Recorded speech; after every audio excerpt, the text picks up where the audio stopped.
Casi no tengo memoria yo.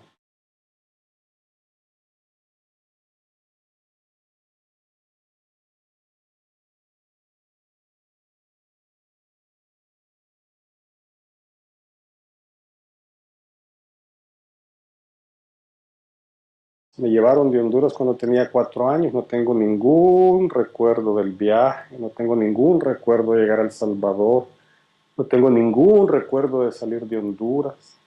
Comienzo a tener memoria quizás cuando tenía 7, 8 años. Es decir, que hay una parte así de mi infancia que no es que esté borrada, supongo que está guardada, ¿no? Y que no quiere salir. Espero que cuando esté más viejo salga. Hay memoria ya cuando entro en la infancia, o al final de la infancia y salgo, entro en la adolescencia. Imágenes de San Salvador, sí, pues las imágenes del bar, de la colonia donde me crié, de la calle, de los amigos. Yo he escrito bastante sobre eso.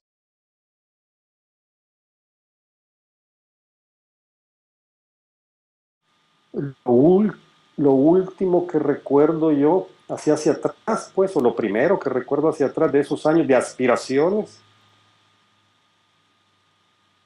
es que cuando me metía a la ducha, me pensaba futbolista y narraba partidos en los que, por supuesto, yo era el héroe. Pero sí, eso ya debe haber pasado como a los 10, 12 años, ¿no? Y después ya no me recuerdo. Dicen, yo no tengo la memoria, sino que me lo dicen, me lo cuentan, que mi padre era alcohólico anónimo, ¿no? Y cuando me llevaba a sus reuniones del grupo de Alcohólicos Anónimos, del cual era el dirigente, cuando me hacían esa pregunta que vos me acabas de hacer sobre qué quería ser yo de grande, yo decía que alcohólico anónimo como mi padre. Y bueno, estamos en la lucha, como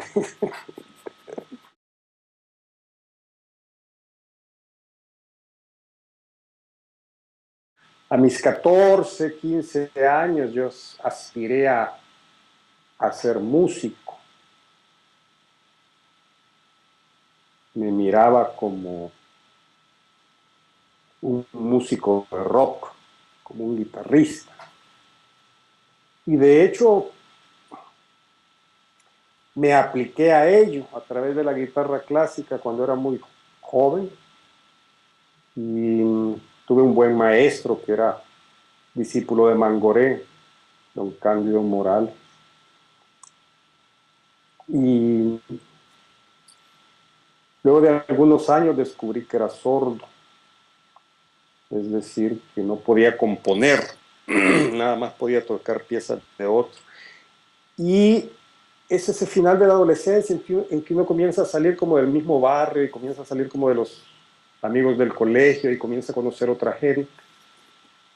Y ahí entre otra gente que conocí a otro tipo que también tenía aspiraciones musicales,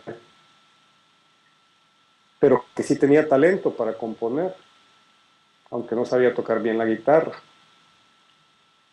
Y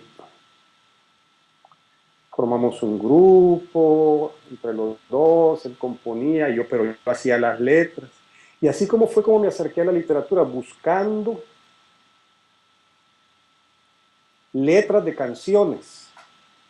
Así llegué a la poesía. Yo, en realidad, cuando yo estudié en el bachillerato, yo no tenía ningún tipo de atracción por la literatura, porque yo estudié con los hermanos maristas.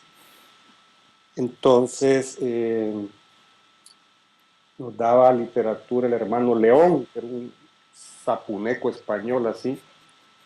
Nos daba literatura de una forma que evidentemente lo único que generaba era el peor repudio hacia la literatura, ¿no? Yo cuando podía me escapaba de esas clases.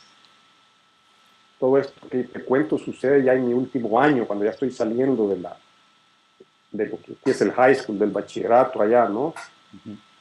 Eso de que encuentro otra gente, me muevo en otro. Entonces así me acuerdo que encontré en El Salvador un librito de Visor en las con los poemas de Dylan, que eran las letras de sus canciones, y entonces vi que la poesía era una cosa muy muy interesante, y me fui moviendo paulatinamente y sin mucha conciencia hacia la poesía.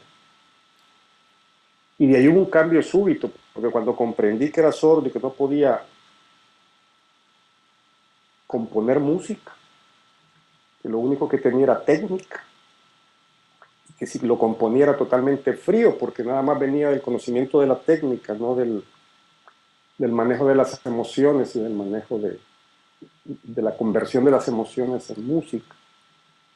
Entonces sí me pasé directamente a la poesía. Y entonces comencé a leer, comencé a escribir poemas, muchos poemas que todos terminaron quemados por suerte.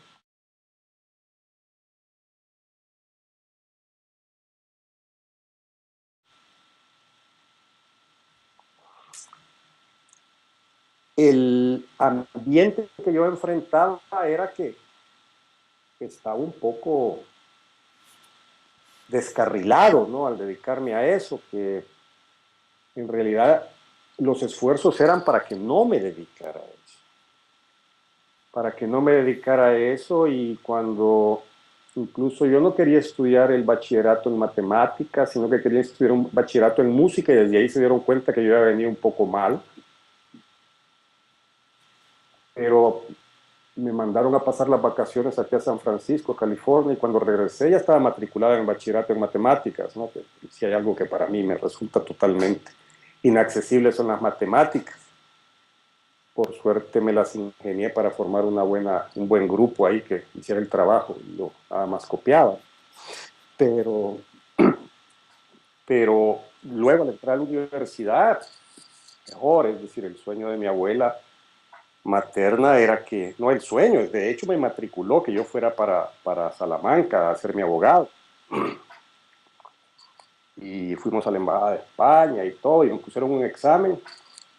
Por buena suerte no lo pasé.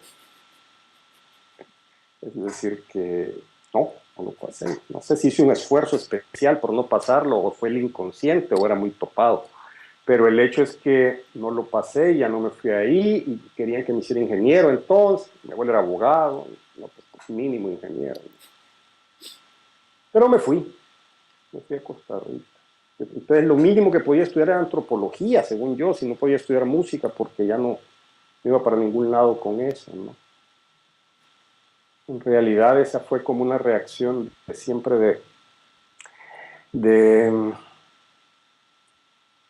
repudio hacia el ambiente familiar en el que yo crecí inmediatamente, el ambiente del primer círculo, digamos. Después comprendí que ese primer círculo hacía tanta presión porque en el segundo círculo estaba el veneno. Es decir, que un primo hermano de mi madre fue un poeta hondureño connotado en su época, David Moya Poza, que se suicidó y era un borracho y lo clasificaban de un vago, ¿no? Y que un tío paterno mío también había escrito sus poemas y también se suicidó, pero él ya mayor, y no por borracho, sino por valentía, creo yo. Y también descubrí que mi abuela materna, la que era la más ansiosa de que yo no me dedicara a eso, era una escritora frustrada.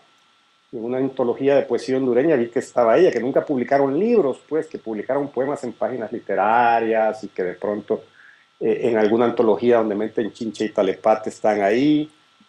Entonces descubrí que había como una reacción, es decir, ya todos fracasamos en eso, no te dediques a eso, pero nunca me lo dijeron, eso lo tuve que descubrir yo.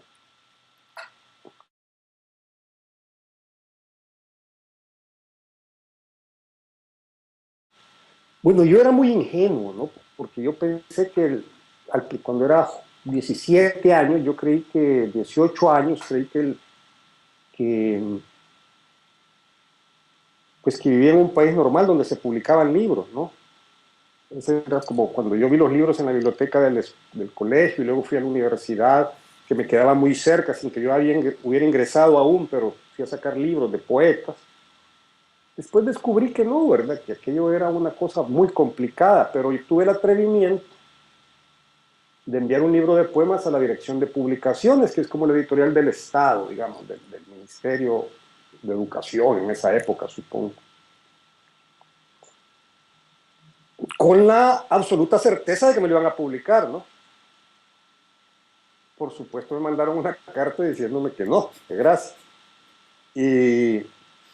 Pero en ese editorial trabajaba un tipo que era un par de años mayor que yo. Y en la misma carta me decía que llegara para que platicáramos. Yo me lo imaginaba un viejo, ¿no? No me imaginaba a alguien que trabajara ahí que fuera joven. Pero era una persona joven, casi de mi edad. Yo tendría 19 años, esta persona tendría 21, 22.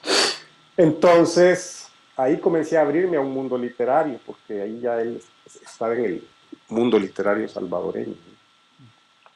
Y entonces así fue que comenzó otra gente a leer mis poemas y bueno, y comencé a leer poetas y a tener mucha más claridad sobre por dónde iban los tiros en ese género, ¿no?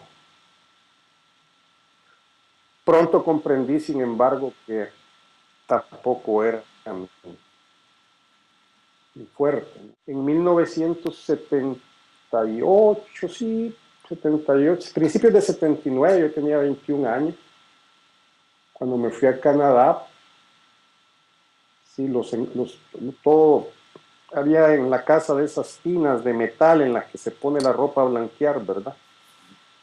Entonces los eché en esa tina de metal, les eché gas y los quemé. Malísimo, creo yo. Así es que de la poesía solo quedó el humo.